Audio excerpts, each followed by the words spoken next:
Salut à tous, dans cette vidéo je te présente c'est quoi une forêt comestible. C'est parti.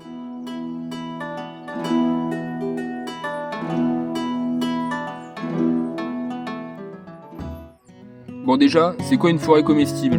C'est hyper simple, c'est un écosystème qui s'inspire d'une forêt. En fait, au lieu d'avoir des plants sauvages à l'intérieur, on va avoir des plants qui produiront de la nourriture. Moi personnellement, j'ai commencé ma forêt il y a 2 ans. Donc à la base, c'était une vraie forêt qui avait été laissée à l'abandon depuis énormément de temps. Et du coup, la forêt se trouve sur un versant nord. Voilà, donc moi, de toute manière, je vous invite à créer votre propre forêt comestible. Et pas besoin d'avoir plein d'hectares et tout ça. Ça peut très bien se faire sur un balcon, sur un demi-hectare, sur de la terre mauvaise, sur de la glaise. Moi, quand je suis arrivé ici dans la forêt, la terre, c'était de la glaise. Et aujourd'hui, après 2 ans, dans mes bacs, j'ai de la super terre. En fait, tout est travaillable.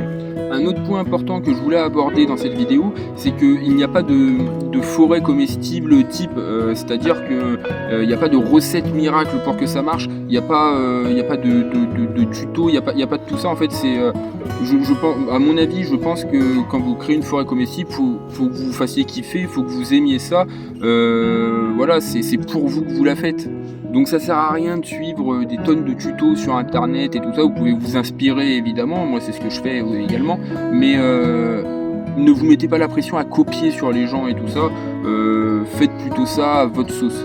Donc maintenant parlons des erreurs à surtout pas faire quand vous commencez votre forêt comestible. La première erreur que font beaucoup de personnes, c'est planter ses fruitiers directement. Si vous n'êtes pas préservé du vent, si vous êtes sur un terrain nu et plat, ne plantez pas vos fruitiers en premier, puisque durant les premières années, en fait, ils vont énormément souffrir de la sécheresse parce qu'ils seront couverts par rien et du vent.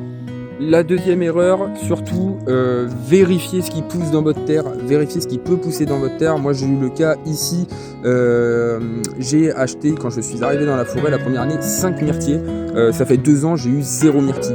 En fait, parce que le myrtille demande un sol acide et que moi, mon sol ne l'est pas du tout. Surtout en fonction de votre terre, regardez comment elle est et regardez les plants qui s'épanouissent dans cette terre-là. Troisième erreur, c'est l'exposition au soleil avant de planter quoi que ce soit, mais même avant d'acheter le terrain. Regardez l'exposition au soleil du terrain. C'est pareil ici, on a eu la première année, même problème. On est sur un versant nord, donc il n'y a pas beaucoup de soleil. On était dans une forêt, donc il n'y avait pas de lumière, donc rien n'a poussé, presque rien n'a poussé la première année. Vérifiez vraiment le temps d'ensoleillement. Je rappelle que, par exemple, pour une tomate, enfin pour des tomates ou courgettes, c'est minimum 6 heures de soleil.